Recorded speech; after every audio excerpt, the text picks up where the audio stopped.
cost me a lot of money and cost me a lot of coke because I got involved with the coke business Yeah. before the coke business got involved with my business.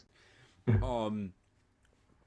So I know that you had struggled a lot with addiction and whatever whatnot. What was your first interaction with drugs? Like when did that start taking its Well, it grip was on you? I around when I guess. was a kid, but I really didn't fall into it too much. Like Mm-hmm. sniffing glue was around. I did a little bit of that. We called them goofballs, downies, and stuff like that. And that was around, and I messed with that a little bit. But once I started hanging out in the club, and I seen that that wasn't around them, and I think that's kind of one of the reasons why my mom allowed me to stay with those guys in the club when I was younger, because everybody else was messing around with the drugs, and she that was safer there. I was really anti-drug for quite a while. I'd say until I was about maybe 27 years old. That's when Coke came around. And, back in them days, yeah, once again, I keep forgetting I'm talking to somebody so much younger than me.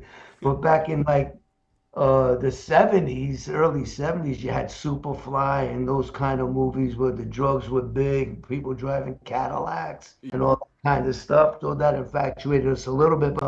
But it was probably later on when it was more acceptable. You see some of the wise guys doing it, Everybody carried a little Coke with them, with drinking and partying and stuff like that. So I did it socially for quite a while. But then in about 70, probably 78, 79, I think Richard Pryor had that accident with freebasing cocaine. He went on fire. And, that hit our neighborhood, and, anything that happened in Hollywood, for us guys that were looking for clout and stuff like that, we attracted to it. So I started getting a little bit bad on the coke where I was sniffing and staying up for 2, 3 days straight. Cost me a lot of money and cost me a lot of coke because I got involved with the coke business Yeah. before the coke business got involved with my business. And then one guy taught me about freebasing, and he would cook it up and I'd freebase. It didn't really absorb, and I thought that, okay, this is better for me than snorting coke. So I started freebasing. And then after probably about maybe 5, 6 years after that, I started getting really bad. And then I started losing everything that I gained to whatever my reputation and people trusting me and stuff like that. Um, and